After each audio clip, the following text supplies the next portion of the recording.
Veamos juntos en esta noche el primer capítulo de Romanos. Esta noche vamos a examinar el capítulo 1, versículo 18. Y yo creo que conforme examinamos este versículo tan crítico, encontramos la clave que abre el Evangelio, el punto inicial del evangelismo. Ahora, el apóstol Pablo ha anunciado su tema en los versículos 16 y 17, como vimos la semana pasada. Él dice, no me avergüenzo del Evangelio de Cristo. Y ese realmente es su tema. Él lo llamó el Evangelio de Dios en el versículo 1, porque Dios es su fuente, y el Evangelio de Cristo en el versículo 16, porque Cristo es su culminación. Y él dice que él no está avergonzado del Evangelio de Cristo porque es poder de Dios para salvación a todo aquel que cree, al judío primeramente y también al griego. Porque en él la justicia de Dios es revelada de fe y para fe, como está escrito, el justo por la fe vivirá. Vimos que esa fue en forma condensada el tesis o el tema de la epístola entera a los romanos. Y ahora, conforme él avanza al versículo 18, él comienza a desarrollar en gran detalle la sustancia de ese tema. Ayudarle al lector cristiano a entender el significado de la plenitud del Evangelio de Cristo. Y todo comienza en el versículo 18 con esta afirmación. Porque la ira de Dios se revela desde el cielo contra toda impiedad e injusticia de los hombres que detienen con injusticia la verdad. El mensaje del Evangelio comienza con una afirmación acerca de la ira de Dios. Francamente, eso se opone de manera absoluta a la mayoría de nuestras técnicas evangelísticas. La mayoría de nuestro evangelismo contemporáneo, de manera deliberada, evita ese tema. Hablamos de amor, y hablamos de felicidad, y hablamos de la vida abundante, y hablamos del perdón, y hablamos de gozo, hablamos de paz, y le ofrecemos a la gente todas esas cosas y les preguntamos si no les gustaría tener todas esas cosas, pero realmente rara vez hablamos de juicio.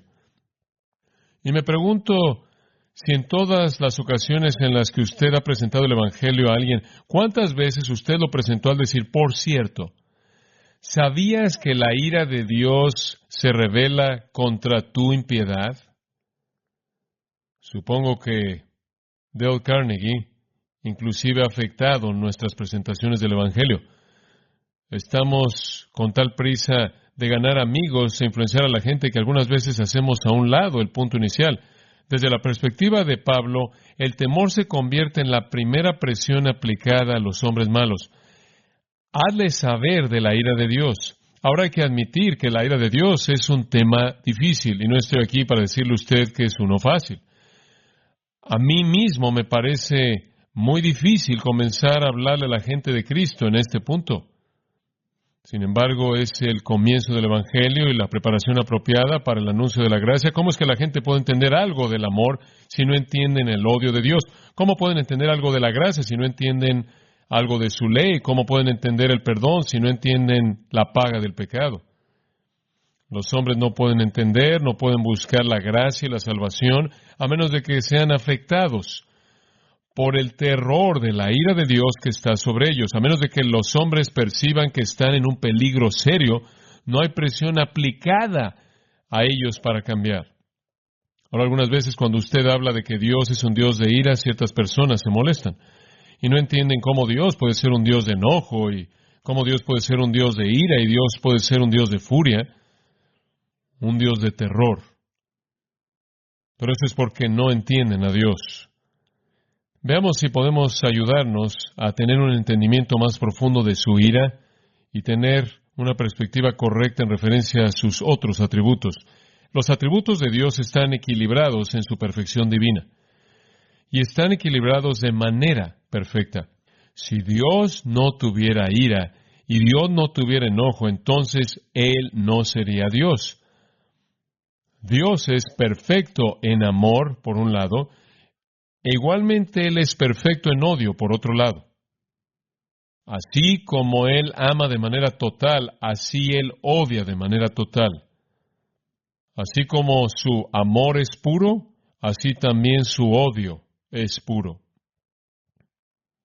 De Cristo dice en Hebreos 1:9, tú has amado la justicia y aborrecido la iniquidad. Y ahí está ese equilibrio perfecto en la naturaleza de Dios. Como mencioné, una de las tragedias del cristianismo en nuestra época es no predicar el odio de Dios, el juicio de Dios. Somos tan dulces, somos tan sentimentales, somos en cierta manera sentimentales en nuestro cristianismo. ¿Cuándo fue la última vez que usted oyó una nueva canción de la ira de Dios? ¿Ha oído usted una últimamente? Yo no. Simplemente para probar un punto en mi propia mente, tengo un salterio antiguo, un himnario antiguo del final del siglo XIX, y lo saqué de la repisa y comencé a revisar el himnario y encontré un himno tras himno tras himno de la ira de Dios, del enojo de Dios, de la venganza de Dios, del juicio de Dios. Himnos que se oían muy parecidos a los salmos imprecatorios, en los que el salmista está pidiéndole a Dios a que descienda y condene a sus enemigos. La gente ya no escribe himnos así. La gente no exalta la ira de Dios. No queremos hablar de eso en nuestra estrategia tipo de la Avenida Madison al presentar el mensaje. Pero nunca entenderemos en absoluto la realidad profunda del amor de Dios hasta que comprendamos su odio. Tiene que haber una delineación muy clara de lo que es que aquello que Dios odia. Y podré añadir a eso que eso no quiere decir que Dios no ama, pero quiere decir que usted nunca entenderá cuán grande es su amor, a menos de que usted sepa cuán grande es su odio. Digo, si usted entiende que Dios odia el pecado con tanta profundidad, entonces a usted le parecerá aún más sorprendente que Él pueda amar a pecadores. De tal manera que sin un entendimiento de su odio, su amor se ve afectado también en nuestro pensamiento. Amor y gracia son nuestros términos favoritos y están ausentes de significado si Dios no odia. Ahora, a pesar de nuestra versión de ver a Dios como un Dios de odio y un Dios de ira, las Escrituras enfatizan claramente esto, y quiero llevarlo en una especie de viaje rápido a lo largo de algunas Escrituras. Salmo 2, versículo 1. ¿Por qué las naciones se enfurecen y las gentes imaginan una cosa vana? Los reyes de la tierra se levantan y los gobernadores toman consejo juntos en contra de Jehová y en contra de su ungido, diciendo, rompamos nuestras cadenas y echemos sus cuerdas de nosotros. En otras palabras, vamos en contra de Dios, quitémonos a Dios, terminemos con su dominio, Él nos intimida, eliminémoslo. Pero aquel que se siente en los cielos se reirá, Jehová se va a burlar de ellos. Entonces les hablará en su ira y los va a confrontar en su gran desagrado. Versículo 12 dice, honrad al Hijo, no sea que se enoje y perezcáis en el camino cuando su ira se encienda por un tiempo. En otras palabras, cuando Dios se enoja un poco, la gente perece. Observe el Salmo 76, otra ilustración. Esto está reflexionando en el juicio de Dios sobre el ejército egipcio. Dice en el Salmo 76, versículo 6, a tu reprensión, oh Dios de Jacob, tanto el carro como el caballo fueron arrojados a un sueño profundo. Tú, inclusive tú, debes ser temido. ¿Y quién podrá estar de pie ante ti cuando tú te has enojado? Tú causaste que el juicio fuera oído desde el cielo, la tierra temió y estuvo quieta cuando Dios se levantó al juicio. Observa el Salmo 78, versículo 49. Y aquí está la ira de Dios derramada en contra de los enemigos de Israel de nuevo. Versículo 49, Él derramó sobre ellos la fuerza, el enojo de su ira, indignación y turbación al enviar ángeles malos entre ellos. Él dio camino a su enojo, Él no libró su alma de la muerte, sino que entregó sus vidas a la pestilencia y mató a todos los primogénitos en Egipto, el más fuerte de sus fuertes en los tabernáculos de Cam. Dios estuvo enojado, Dios fue feroz, Dios tuvo ira, Dios tuvo indignación y Dios trajo problemas, muy severo. Salmo 97 dice, y esto habla del hombre, conforme está ante un Dios santo, porque somos consumidos por tu enojo y por tu ira somos turbados. Versículo 11. ¿Quién conoce el poder de tu enojo? Inclusive, conforme a tu temor, así es tu ira. Este es el himnario de Israel. Y me apresuraré a añadir que tenían himnos acerca de la ira de Dios. Era una parte de la naturaleza de Dios por igual. Los profetas hablaron con frecuencia de la ira de Dios, del juicio de Dios. En Isaías 9:19 dice: a través de la ira de Jehová de los ejércitos, la tierra se ha oscurecido. Y después esta sorprendente afirmación: y el pueblo será como el combustible del fuego. Jeremías también habló de la ira de Dios, capítulo 7, versículo 20. Por tanto, así dijo el Señor Dios: he aquí mi enojo y mi furia serán derramados sobre este lugar, sobre el hombre y sobre la bestia y sobre los árboles del campo y sobre el fruto del suelo, y arderá y no se apagará. Ezequiel, el profeta de Dios, en el versículo 19 del capítulo 7 dice que no su oro ni su plata podrán librarlos en el día de la ira del Señor. No satisfacerán sus almas ni llenarán sus estómagos, porque es la piedra de tropiezo de su iniquidad. Ahora, esos son tan solo unos cuantos pasajes, pero la Biblia está llena de afirmaciones de la ira de Dios.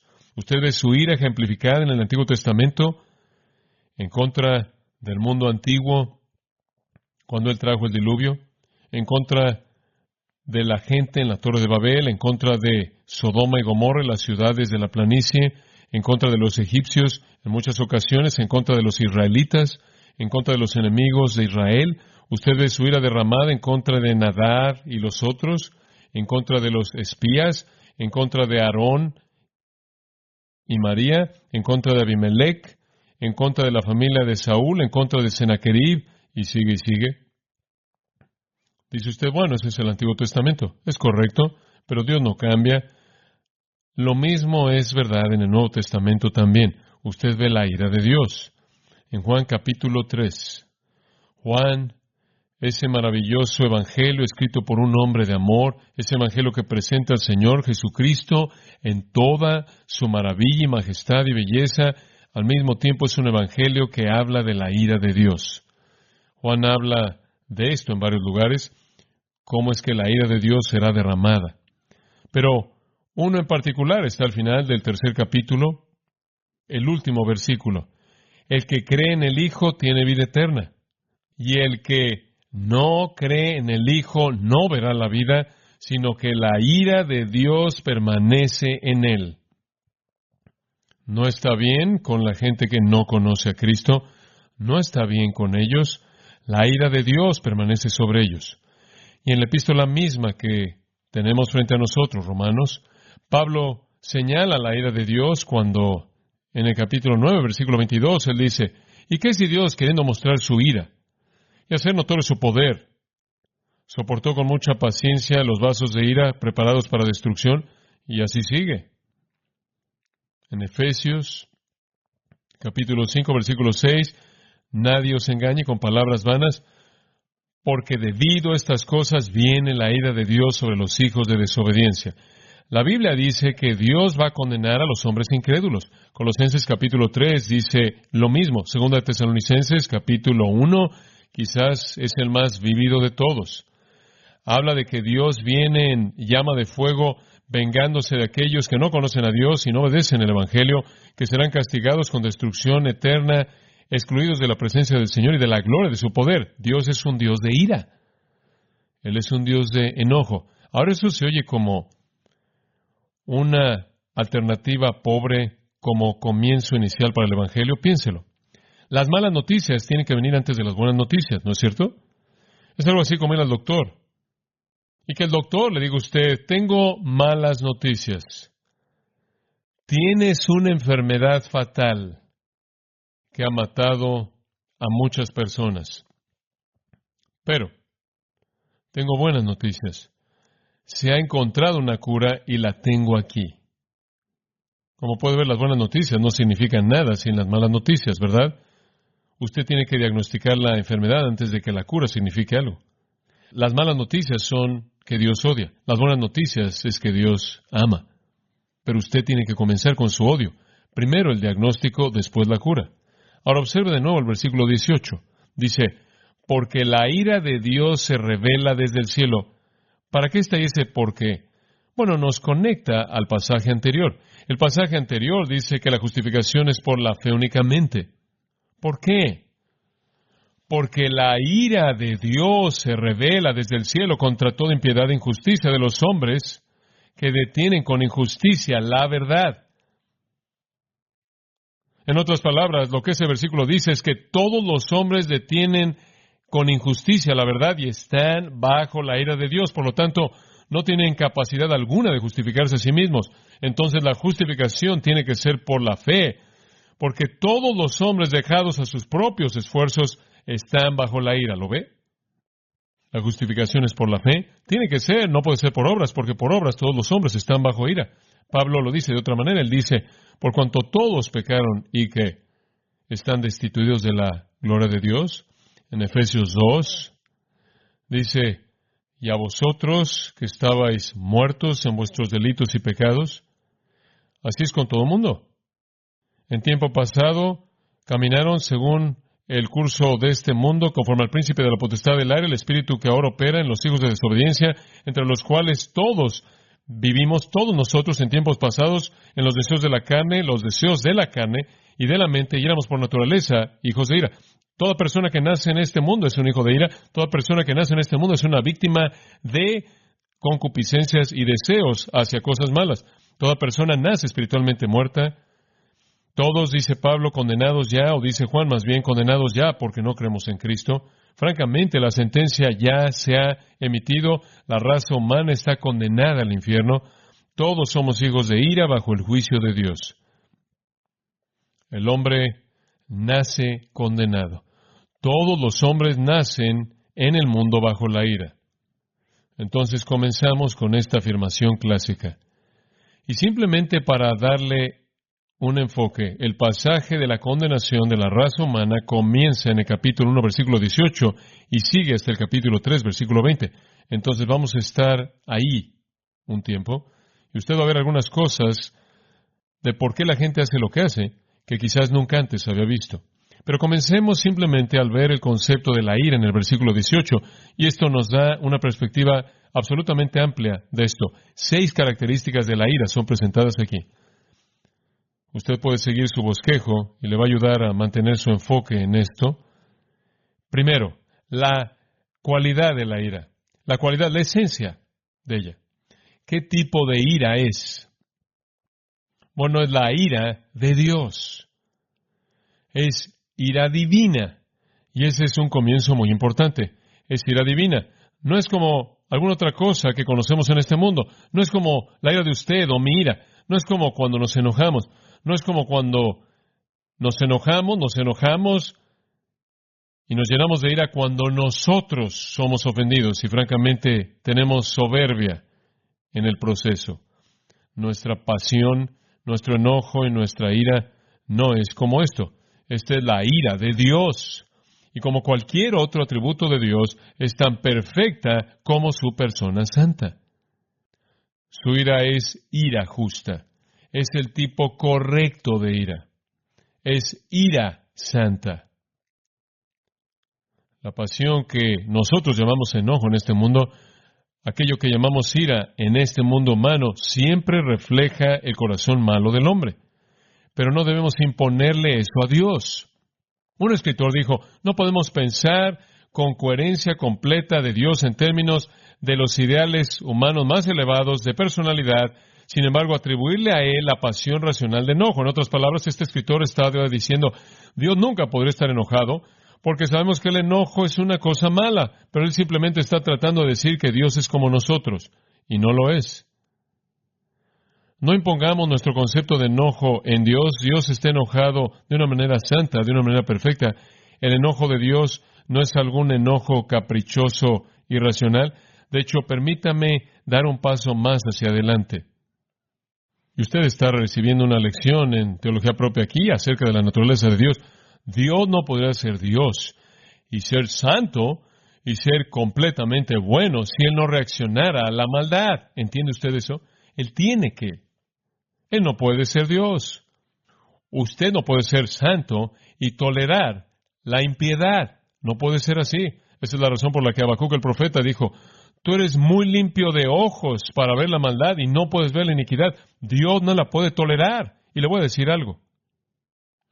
Entre más parecido a Dios usted se vuelve, más enojado usted estará en contra de ciertas cosas. Inclusive en este mundo torcido de hombres, la indignación en contra de la impiedad es esencial en la bondad humana. Esperamos que la gente se enoje por cierta injusticia. Bueno, Dios está infinitamente por encima de eso, porque inclusive cuando nos enojamos por las cosas correctas, normalmente está contaminado por nuestra pecaminosidad. Una ilustración clásica fue Jesús en Juan 2, limpiando el templo. Hizo un látigo y simplemente comenzó a sacar a la gente del templo. Digo, esa es una escena muy dramática. ¿Quieres saber una cosa? Ese fue su primer acto público en Jerusalén. Así no es como usted comienza una cruzada. Usted no entra a los lugares religiosos, toma un látigo y comienza a flagelar a todo el mundo y a voltear las mesas y a denunciar su pecado. Usted nunca va a congregar una multitud así. Usted tiene que enviar al comité de preparación, hacerlo ir como arpas y flores. Jesús estaba furioso porque Dios estaba siendo deshonrado. Había deshonestidad ahí, había trampa y mentira y extorsión y profanación. Entonces, no vea el enojo bajo, irracional, egoísta de los hombres y después le imponga eso a Dios. La ira de Dios siempre es perfecta, siempre. La ira de los hombres siempre de alguna manera está afectada por la presencia del pecado. Simplemente para llenar su pensamiento, escuche lo que el salmista escribió. El justo se regocijará cuando vea la venganza. Él lavará sus pies en la sangre de los impíos. ¿Es eso vivido? Dice usted, espera un minuto. ¿Quiere decir que los justos están tan contentos por el juicio de Dios que quieren lavar sus pies en la sangre de los impíos?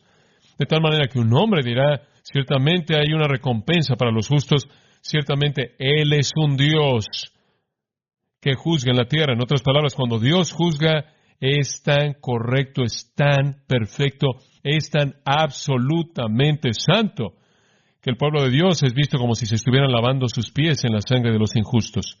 Un concepto increíble.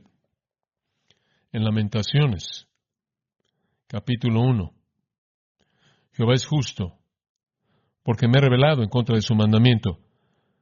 Oíd, os ruego, pueblos, y ved mi tristeza. En otras palabras, Dios está juzgando, pero está bien.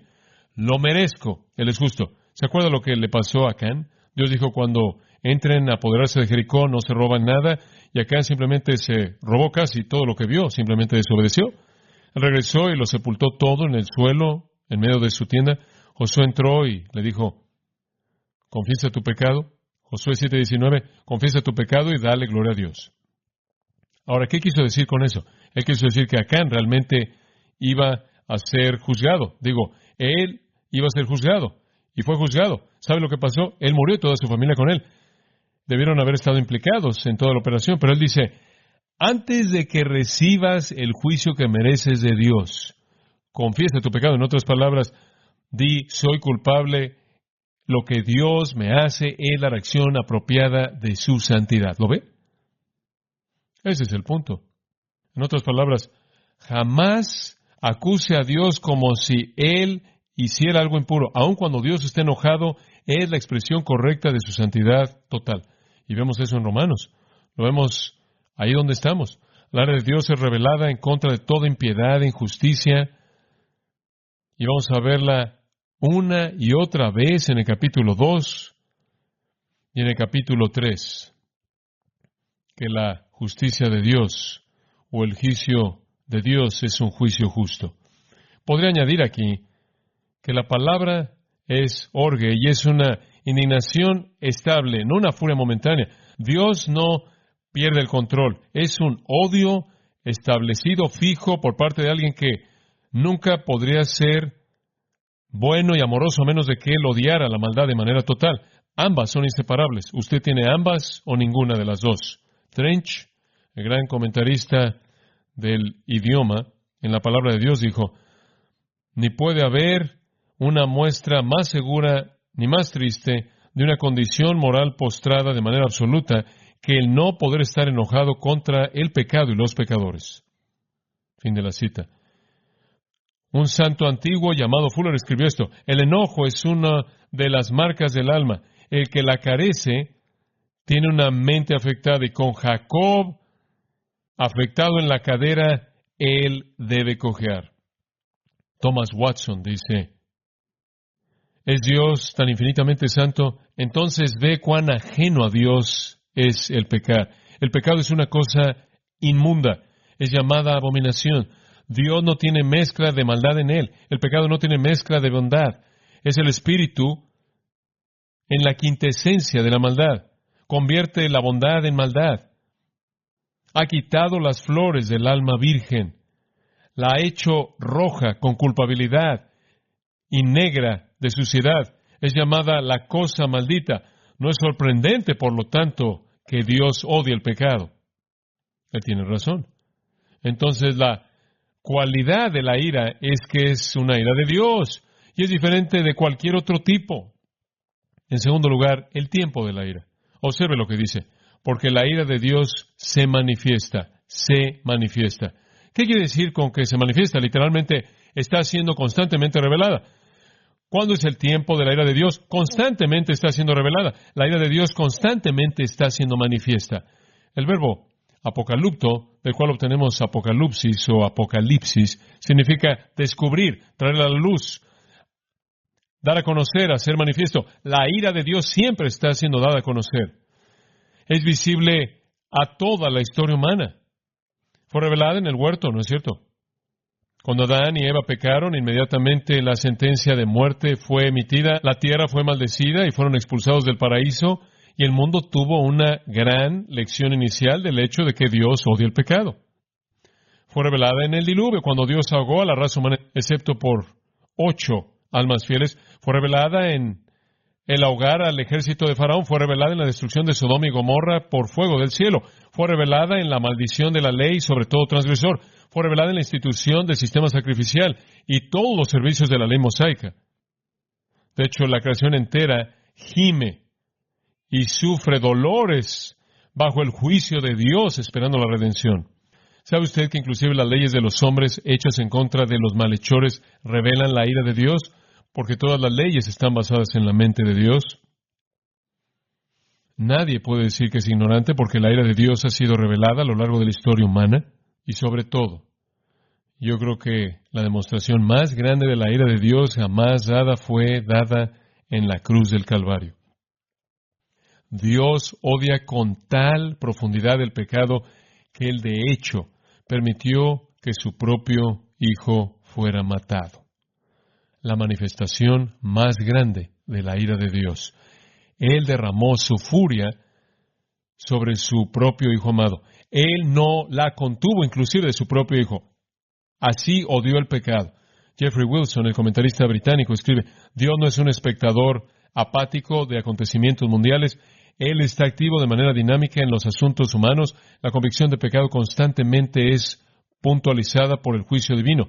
Y el juicio en la cruz resume toda la historia del mundo. Entonces, ¿cuál es el tiempo de la ira de Dios? Constantemente está siendo revelado, todo el tiempo. Cada vez que usted se voltea, usted lo ve. La gente vive y muere. Las naciones se levantan y caen. Dios juzga el pecado. Usted se dice a sí mismo, como me dije a mí mismo en este punto en mi estudio. Pero ahora espera un minuto. Hay algunas personas que parecen en cierta manera prosperar a pesar de esto, ¿verdad? Hay algunas personas impías que parecen estar muy bien. Y usted se hace la pregunta, ¿cómo pueden vivir y salirse con esto? Digo, ¿por qué Dios les deja vivir vidas tan miserables, disipadas, viles de pecado? Bueno, no olvide el Salmo 9:16 que dice, Jehová es conocido por el juicio que Él ejecutó, vendrá.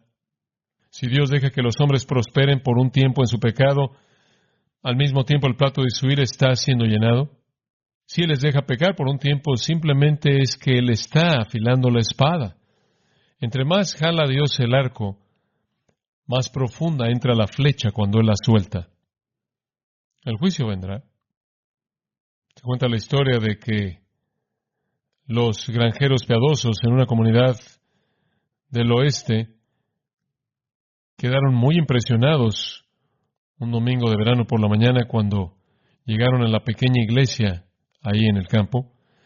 Encontraron al hombre que era dueño de 40 acres, que estaba enfrente de la iglesia, y el hombre estaba a la mitad de estar arando su campo, haciendo su trabajo, y él lo había estado haciendo todo el día, ignoró el hecho de que era el día del Señor. La gente entró a la iglesia, y mientras que estaban en la iglesia, podían oír el ruido de sus tractores. Y entonces estaban muy preocupados. Él había trabajado en todos sus campos y de manera deliberada escogió trabajar en el que estaba enfrente de la iglesia el domingo para mostrar un punto. Él escribió una carta al editor de un periódico local y señaló que él había hecho todo esto el domingo. Sin embargo, él había tenido la utilidad más elevada por acre de cualquier otra granja en el condado. Y él le preguntó al editor cómo era que los cristianos podían explicar esto. Él no sintió que Dios estaba involucrado en absoluto. El editor, con gran sentido común, imprimió la carta y la siguió con esta afirmación simple: Dios no cierra todas sus cuentas en el mes de octubre. La cualidad de la ira es la ira de Dios. Es diferente de cualquier otro tipo. El tiempo constantemente siendo revelada. La fuente, ¿en dónde está la fuente de esta ira? Observe lo que dice: la ira de Dios es revelada desde el cielo. El cielo es la fuente. La ira de Dios viene del cielo. La tierra está siendo dominada por el cielo. La ira está operando de manera eficaz y dinámica en el mundo de los hombres. Viene del trono de Dios. Ahora hay básicamente dos maneras en las que el cielo revela la ira de Dios. Piense conmigo en estas. La primera es lo que llamo orden moral y la segunda la vamos a llamar acción personal. La ira de Dios es revelada desde el cielo, en primer lugar, mediante el orden moral. En otras palabras, cuando Dios hizo el mundo físico y el moral, lo hizo con ciertas leyes. Si usted se sube a un edificio alto y brinca, usted va hacia abajo. No importa lo que usted quiera hacer, usted va a caer. No importa lo que usted piense que va a hacer, usted todavía se va a caer. La ley de la gravedad. Hay leyes. Usted va en un auto a más de 120 kilómetros por hora y choca contra una pared de concreto y una ley inmediatamente entra en acción. La ley de la fuerza irresistible y un objeto inamovible. Hay leyes en el mundo físico, hay leyes en el mundo espiritual y Dios ha creado en el mundo la ley moral. Son las leyes de la consecuencia, por así decirlo. Yo creo que hay cierto orden moral en el universo, hay cierta inevitabilidad. Expresándolo en terminología moderna, podríamos decir, hay un orden moral en el mundo y cuando usted viola esa ley moral, las consecuencias inmediatamente se llevan a cabo. J. Froude, el historiador, dijo, una lección y una lección únicamente. Se puede decir que la historia se repite de manera distintiva, de tal manera que el mundo está diseñado para depender de alguna manera en cimientos morales. Y a largo plazo les va bien a los buenos y a largo plazo mal a los malos. Ahora, la ira de Dios es revelada desde el cielo. Entonces, en primer lugar, en el orden moral. Digo, usted hace cosas que son inmorales y usted paga un precio. Usted paga un precio. Porque el mundo está diseñado con una ley moral. Usted vive una vida disipada, degenerada, mala, y habrá consecuencias. Y es desde el cielo, porque el cielo hizo las reglas. Pero en segundo lugar, y va más allá de eso, la ira de Dios no está simplemente confinada al orden moral. También hay una actividad personal por parte de Dios. Dios no es nada más una fuerza cósmica que hizo una ley y simplemente dejó que siguiera su curso. Dios se involucra, no es nada más juicio automático por parte de alguna computadora cósmica anónima.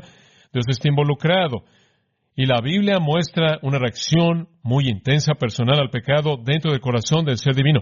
Sí hay orden moral, pero sí hay un involucramiento personal real. Permítame tan solo darle una ilustración y tengo muchas escrituras que le podré mostrar, pero permítame tan solo darle una rápida en el Salmo 7:11. Dice en el versículo 11, Dios juzga al justo y Dios está airado. Dios está airado, está enojado. La Biblia no dice que Dios está enojado.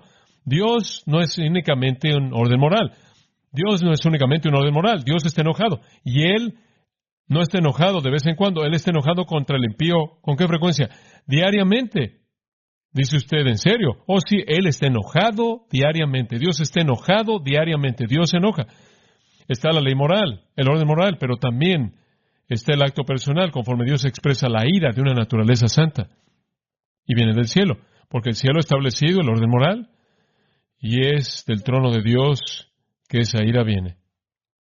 En cuarto lugar, la naturaleza de la ira. ¿Cuál es la naturaleza de la ira? ¿Qué tipo de ira es esta? Bueno, dicho de manera muy simple, la ira de Dios. Esa es su cualidad. Se manifiesta, ese es su tiempo, constantemente revelada.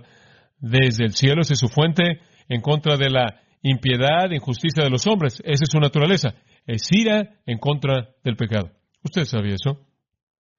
No es una furia fuera de control, irracional. Dios no es como un criminal que se venga de la persona más cercana a él.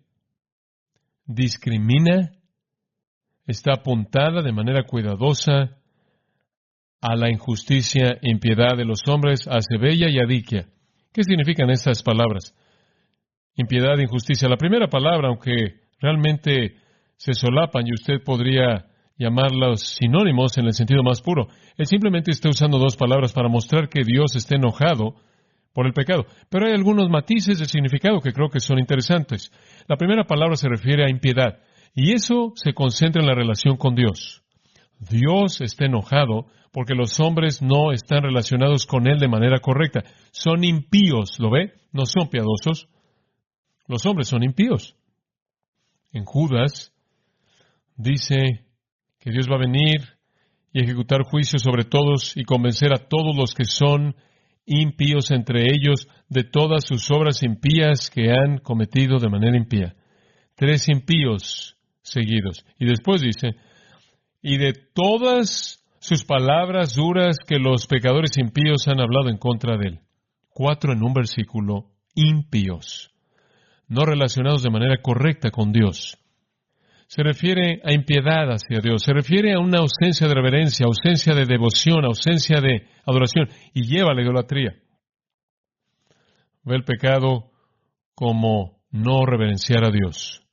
La segunda palabra, injusticia, mientras que incluye el primer concepto también, se inclina hacia el resultado de la primera palabra. Cuando usted no está relacionado de manera correcta con Dios, sino muestra reverencia hacia Dios de manera apropiada, entonces sus transacciones con el resto de la gente a su alrededor no están bien tampoco. Y entonces la impiedad lleva a la injusticia. Todo pecado, como puede ver, primero ataca la majestad de Dios y después su ley. Y la razón, y realmente creo esto, la razón por la que los hombres tratan a los hombres como los tratan es porque tratan a Dios como lo tratan. La impiedad lleva a la injusticia. La gente dice, oh, ¿qué está pasando? Todos los homicidios y todos los crímenes y todas las cosas horribles que están pasando. ¿Por qué es el hombre tan malo hacia otros hombres? Porque él así está relacionado con Dios. Todas las relaciones humanas y todas las transacciones humanas están corrompidas. Y vamos a ver más de eso en el 2 y 3 capítulo, como también en el resto del 1 capítulo. Entonces la ira de Dios está establecida en contra del pecado. Thomas Watson dice, el pecado es para el alma lo que la corrosión es para el oro, como la mancha es para la belleza. El pecado en la Escritura es llamada una prenda de ropa menstruosa, es llamada una llaga de plaga. Las prendas de ropa sucias de Josué eran un jeroglífico del pecado. Usted sabe cómo también yo lo sé como Dios odia el pecado. De hecho, ¿sabe usted que esa es la única cosa que Dios odia? Eso es correcto. ¿Sabía usted eso? Y ningún hombre jamás va a entrar en su presencia con pecado. En quinto lugar, la extensión de la ira. Y este es un punto muy breve. Dice usted, bueno, yo soy un hombre bastante bueno. Digo, ¿a quién le estás hablando, MacArthur? No es a mí. Yo pertenezco al orden real de las cabras. Yo le doy a la caridad, digo. Yo básicamente soy una persona buena. Bueno, muy bien. La ley de Dios se revela contra el cielo. ¿Cuál es la siguiente palabra? Contra todos.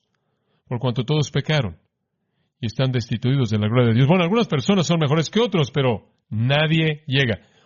Suele usar la ilustración de todo mundo yendo a la playa y tratando de brincar hasta la isla de Catalina. Sí, le vamos a dejar que se adelante. Solo más de 30 kilómetros. Usted puede correr lo más rápido que quiera y por el tiempo que quiera y saltar. Algunos de nosotros llegaríamos hasta 1,80 m saltando. Algunos de nosotros, los que son atletas estupendos y brinquemos más de 20 metros, pero nadie llegaría ahí. Seguro la gente es diferente. Algunos parecen ser mejores que otros. Es demasiado lejos para saltar y entonces toda impiedad e injusticia de los hombres, nadie se escapa, ni uno. Este solo necesita ser un punto breve, porque la Escritura es tan clara, usted no puede escapar. Le voy a leer a usted algo, no necesita pasar ahí, simplemente escúchenlo. Ezequiel 17:15, hablando de Sedequías, quien hizo un pacto con Dios y después decidió violarlo y buscó a Egipto para que le ayudara cuando lo único que realmente necesitaba era Dios. Y esta fue su promesa. Pero él se rebeló en contra de él al enviar sus embajadores a Egipto para que le dieran caballos y muchas personas. En otras palabras, en lugar de confiar en Dios, él decidió que necesitaba la ayuda de Egipto. Y después dice, ahora debido a que él hizo eso, ¿prosperará? ¿Escapará? ¿Quebrantará el pacto y será librado? Ahora escucha esto. Mientras yo viva, dijo Jehová Dios, ciertamente en el lugar en donde el rey mora, quien lo hizo rey, cuyo juramento él menospreció y cuyo pacto él quebrantó, inclusive con él en medio de Babilonia, él morirá. Él no escapará. ¿Escapará él? Mientras yo vivo, la respuesta es no.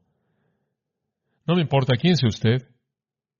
El rastro más tenue de impiedad e injusticia lo coloca usted bajo la ira de Dios.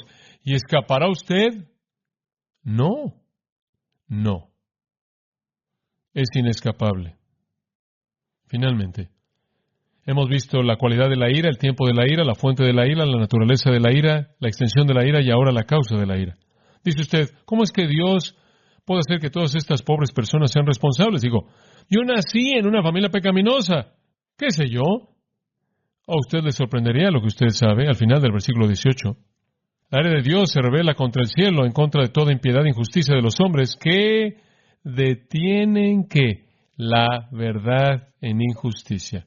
Ahora, esto abre la sección entera que sigue y el próximo domingo por la noche va a ser uno de los mensajes más importantes probablemente que jamás usted ha escuchado conforme vemos el declive y la caída del hombre.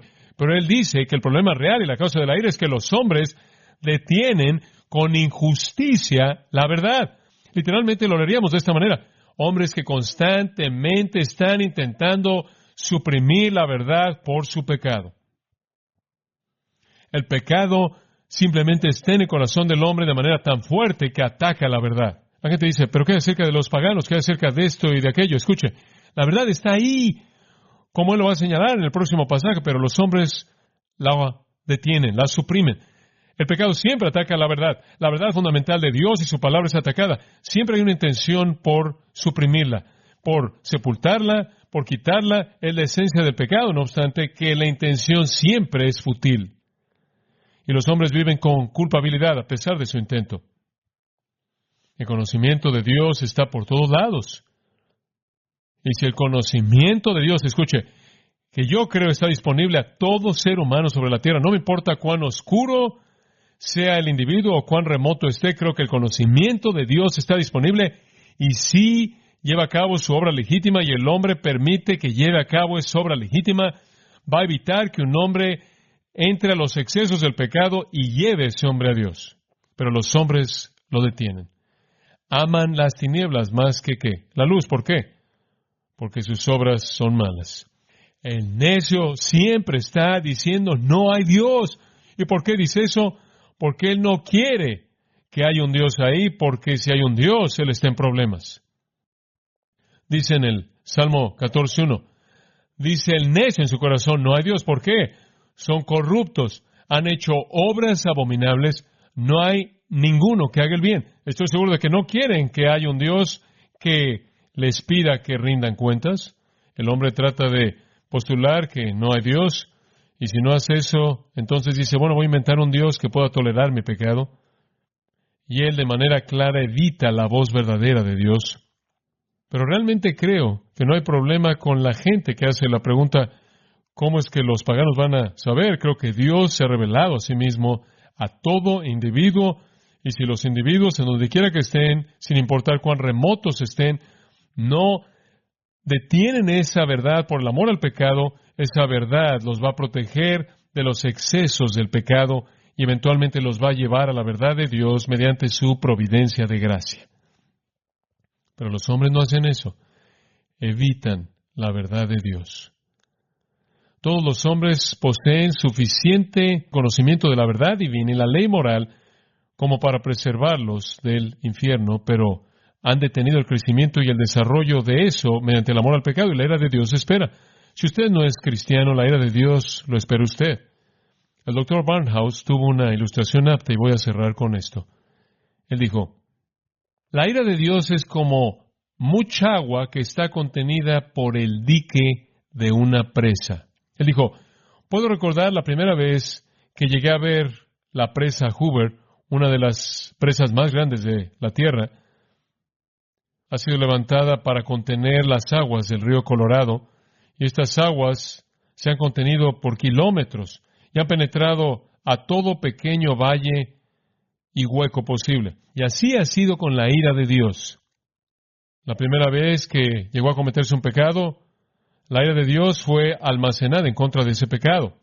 Y conforme los hombres vivieron sobre la tierra, y conforme sus corazones llegaron a ser más y más impíos, y la manifestación de su pecado más violenta, el almacén de ira creció y creció, contenido por la paciencia de Dios, el cual cruza el valle de su juicio como un gran dique de presa cruzando el río. Y en su presencia eterna, Dios Padre vio todo el pecado que será cometido después del tiempo de Cristo, el pecado de usted y el mío, y Él almacenó su ira en contra de él detrás del dique de su paciencia. Y la ira de Dios en contra del pecado, que inclusive en la actualidad no ha sido cometido aún, también está almacenado esperando el día cuando su paciencia se rompa y llegue a su fin santo. Por miles de años, ese dique ha contenido y Dios ha contenido su ira. Ocasionalmente, a lo largo de la historia humana, Él se inclinó para mojar su mano y dejar caer unas cuantas gotas de ira en alguna explosión viciosa de rebelión, pero en la mayoría de los casos Dios parece que ha pasado por alto los pecados del hombre en los siglos previos a la cruz. Se veía como si quizás el pecado era tolerado, pero simplemente se estaba amontonando. ¿Sabe una cosa? El dique de la presa se rompió un día y se rompió en el Calvario. Y se rompió en contra de Cristo y lo ahogó en todo el mar de pecado. Y se romperá otra vez y ahogará a todos esos hombres que no están en Cristo. Cristo llevó el juicio para aquellos que creen. Para aquellos que no creen, ellos van a recibir su propio juicio y el ira de Dios los espera. Porque ellos detienen la verdad, sin importar lo que digan, pero la detienen y la suprimen debido a su pecado. Ahora